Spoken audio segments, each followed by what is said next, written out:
ശിലരചന നിറഞ്ഞവരെ ഇന്നത്തെ ലേഖനവാതിൽ നമ്മൾ വായിച്ചു കേട്ടത് വിശുദ്ധ പത്രോസിലെ എഴുതിയ 1-ാം ലേഖനം 2-ാം അധ്യായം 1 മുതൽ 10 വരെയുള്ള വചനങ്ങളാണ്. ഇതിൽ പത്രോസിലെ കുറെ കാര്യങ്ങൾ പറയുന്നുണ്ട്. അതിനിടയിൽ മനോഹരമായിട്ടുള്ള ഒരു വചനം പത്രോസിലെ പറഞ്ഞു പോകുന്നുണ്ട്.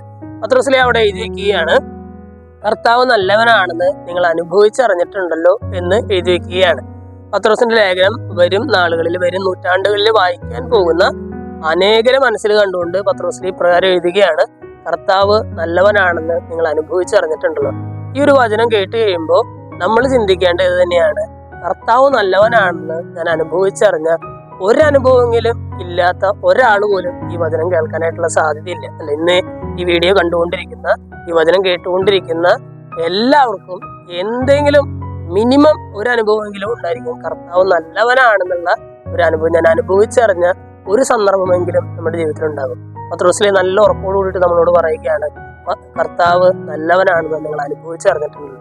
സ്നേഹമുള്ളവരെ, ക്രിസ്മസിനായിട്ട് നമ്മൾ ഒരുങ്ങുമ്പോൾ ഇത് നമുക്കൊന്ന് ചിന്തിച്ചു നോക്കാം. കർത്താവ് നല്ലവനാണെന്ന് ഞാൻ അനുഭവിച്ചറിഞ്ഞ എത്രയോ അനുഭവങ്ങൾ എൻ്റെ ജീവിതത്തിലുണ്ട്, എത്രയോ സന്ദർഭങ്ങൾ എൻ്റെ ജീവിതത്തിൽ ഉണ്ടായിട്ടുണ്ട്.